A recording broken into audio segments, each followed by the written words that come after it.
Hi there, my name's Eddie, my pronouns are he, him, and I'm the Wolfsbane Witch. And today is day 8 of Ivy the Occultist 12 Days of Yule Challenge. So today I'm just going to be talking and sharing a little bit about my personal practice when it comes to working with spirits during the winter season. So I'm here in front of an altar that I have set up in my bedroom. This is actually a brand new altar that I just set up. It's a little bookshelf slash magic making space. And today I'm just going to show you some of the spirits that I have in this area and how I work with them and just a little bit about that side of my practice. I don't always work with these spirits in the winter. I work with them all year round, but during the winter they kind of get a little bit more attention because I'm not outside and doing as much.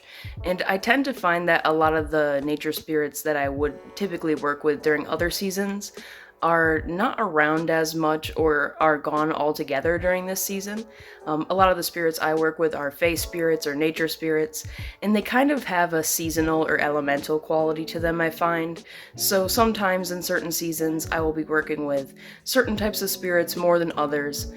During the winter I tend to work more with house spirits or land spirits that I already have closer ties with.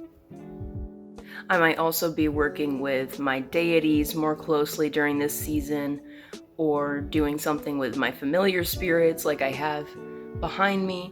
So I just want to show you a little bit about what's going on here and what I tend to do during the winter season when I'm not out and about in nature itself as much. So this area right here is my little spirit house that I have for my familiar. This is a land spirit that I called upon to be my familiar many years ago, and he has been with me ever since. So here I just have some crystals and things, some offerings to him, and just him in this little spot. I use this gargoyle to represent the spirit itself and to give it a physical body to embody, and so I can talk to it or take it somewhere or do something with it if I want to symbolize that spirit being with me at the time. It's just an easier way to work with spirits, I find, is to use something to visualize them in real life. And finding something that looks kinda similar to the spirit also helps. This spirit is a shape-shifting spirit, so it doesn't necessarily have one particular shape. I've had this gargoyle ever since I was a kid. I thought it was really cool. It reminded me of werewolves. I love werewolves. And so I thought it would just be cool to repurpose it as my familiar. This familiar is one that brings me a lot of protection and is kind of a guide in some ways.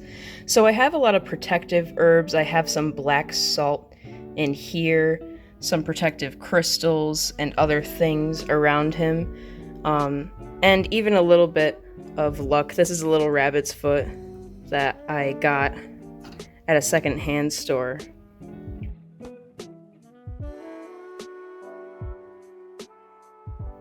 And these types of things just help me connect to the energy of the spirit itself. It gives me things to offer it as particular offerings, and it gives me a space to focus my energy in on something. So for this instance, divination or protection. I should also note that each spirit I work with has their own sort of preferred way of communication. So this spirit happens to really like using a pendulum. So I have this little pendulum spirit board as an altar cloth, and I'll use that to communicate with this spirit and only with this spirit, unless given permission to use it in other ceremonies. And the way I would ask the spirit if I could use this in other ceremonies is just using the yes or no options with the pendulum and asking, hey, can I borrow this real quick for XYZ? Working with spirits doesn't have to be hard. Communicating with them doesn't have to be hard either. I think a lot of people make it out to be a lot harder than it truly is, and I think that's because it's kind of confusing. But just because it's confusing doesn't mean that it's difficult.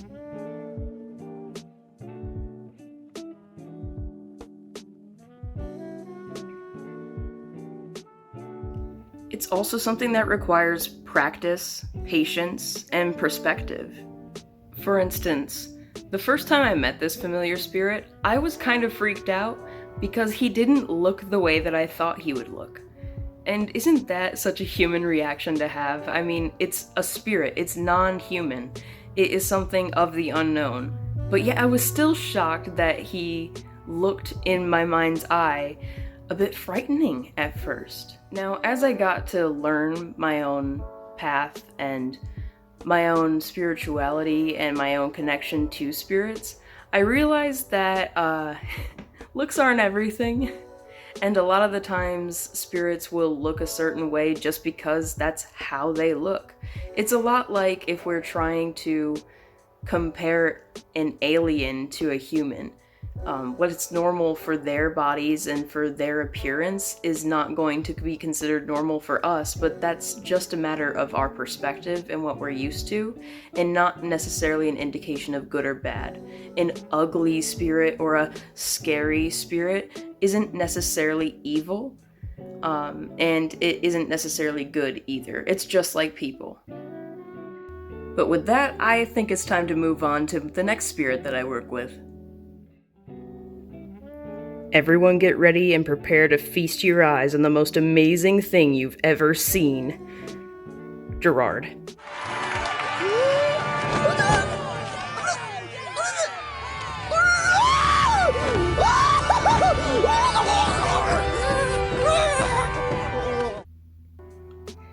Yep, that's right, I work with gnomes. And this friendly little guy is one of the first spirits that I invited into my new home. This is actually a fairly new apartment, and when I was moving into this apartment, I was checking out the local dollar store to kind of get some extra bits and bobs, and I saw him in the decor section, and I thought, you know what? I could use me a little gnome. So I used him as a home protector and as a spirit to help me bring in prosperity. And I really shouldn't say use him, I work with him. Gerard is a buddy of mine, he's a friend. I give him little candies because that's what he likes. I surround him by things that he likes, and I give him an environment that he also likes. The benefits you get from spirit work are not given to you simply because you work with the spirit, they're given to you in a way that a friend would do you a favor. And that's exactly what's going on with me and Gerard here. I put Gerard in a fancy little spot that he likes, I give him offerings, I talk to him, and he blesses my home with prosperity and protection. And as I get ready to show you the rest of the spirits that I work with, I'd just like to put that in your mind, that there's a lot of people out there who tend to assume that just because they work with a deity or a spirit, that they are just going to automatically start getting favors because they called upon them or because they placed something on an altar with nothing necessarily to say, with nothing in their heart about it, and in my opinion, that is not going to get you anywhere.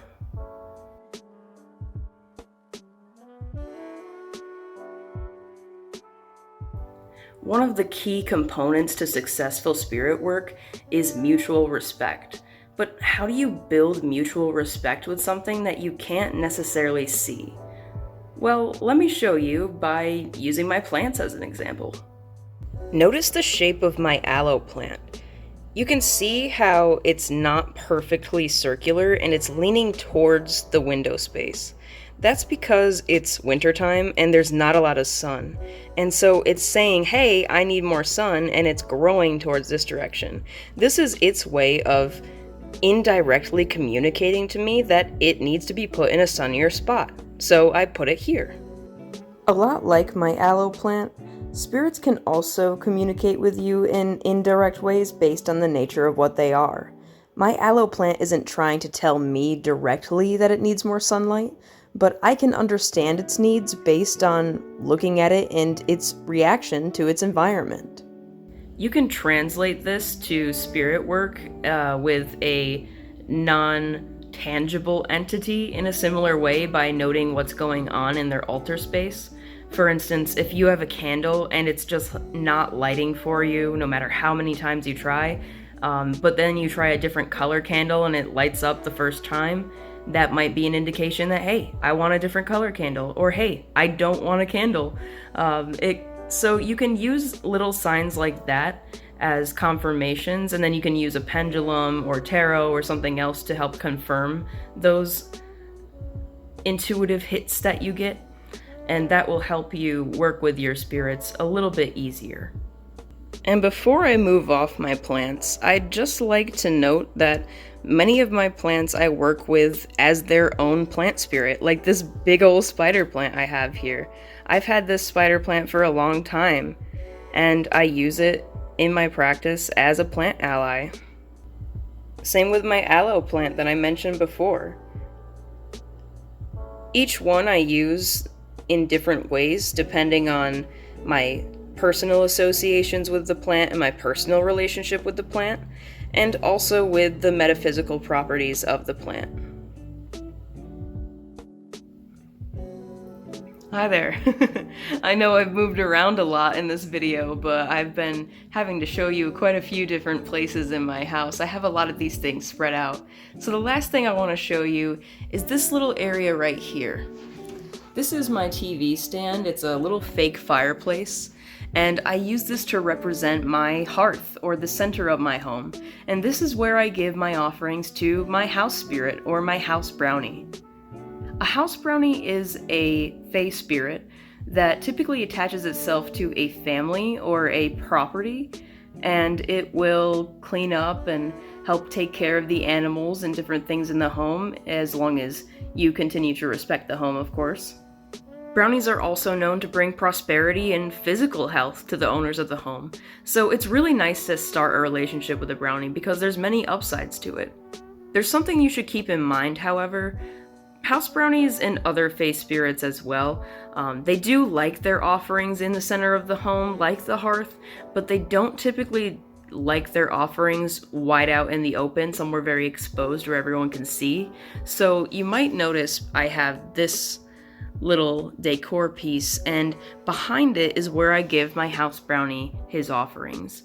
And I give him his offerings back there to give him a little bit of privacy, to allow him to have his offerings and be around me without me seeing if he would like to be. And it's just kind of a sign of respect for him, so that way he doesn't need to feel exposed as he gets his offering.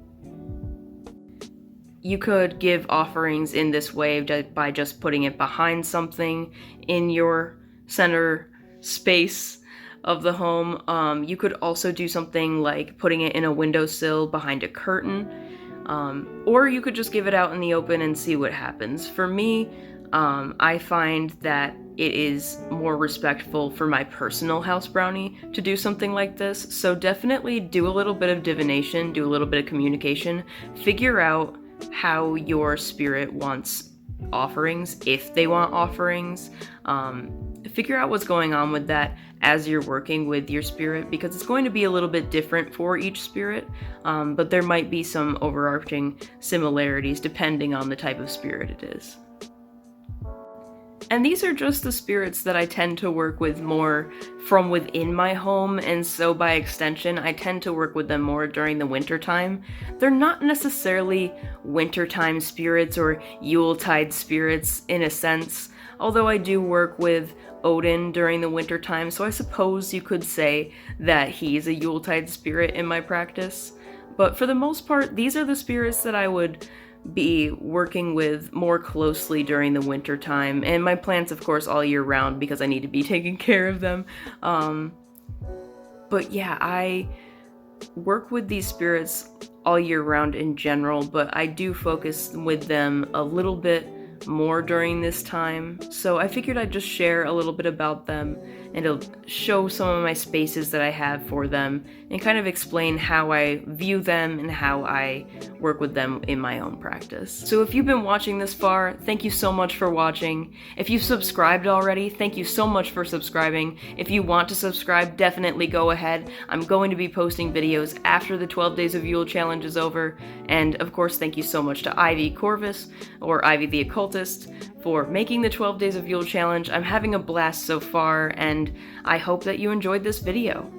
Have a nice day.